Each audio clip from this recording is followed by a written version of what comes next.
Hey guys! In some cases, when we are web scraping, we will need to send data to a web page. A common case for this would be if we need to fill out a form on a web page, and we will go over how to do that later in this video. In this guide, we will be walking through the most common ways of sending post requests with Python requests. We will look at using post requests to send JSON data to an API endpoint, and to send form data to an API endpoint. We will learn how to override and configure the data type of our post request. And we will go over how to use post requests with sessions. All right, let's get started. First, let's look at using post to send JSON data with Python requests. A common scenario for using post requests is to send JSON data to an API endpoint.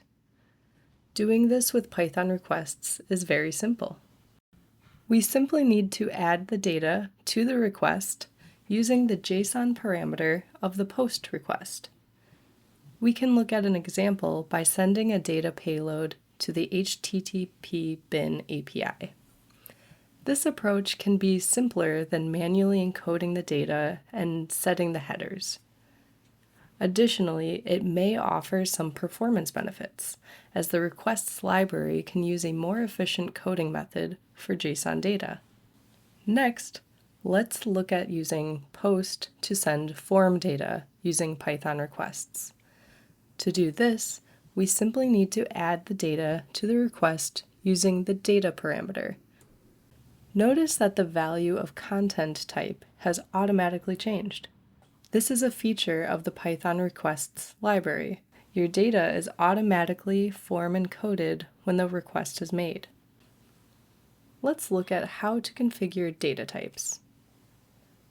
So we just saw that when we use the data or JSON parameter to send data with the post request, requests automatically picks the default content type parameter.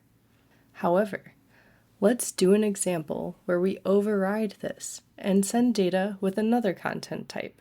First, we need to make sure we import the JSON library and convert our data to JSON. Then, we create a header with the content type we want. And then we add the header to the post request. So in this example, when we used the data parameter previously, it defaulted to the HTML form data type. And now we are overriding the default and sending it in a JSON content type. Now, let's look at using post requests with sessions. So you can also use Python requests session functionality to send post requests. Using sessions can be useful if you need to send multiple requests to the same server, as sessions can keep track of cookies and other stateful information across requests. Let's look at an example of how to make a post request with JSON data using a session in Python requests. First, we create a session object using requests.session. Then we update the headers attribute and set the content type to application/JSON.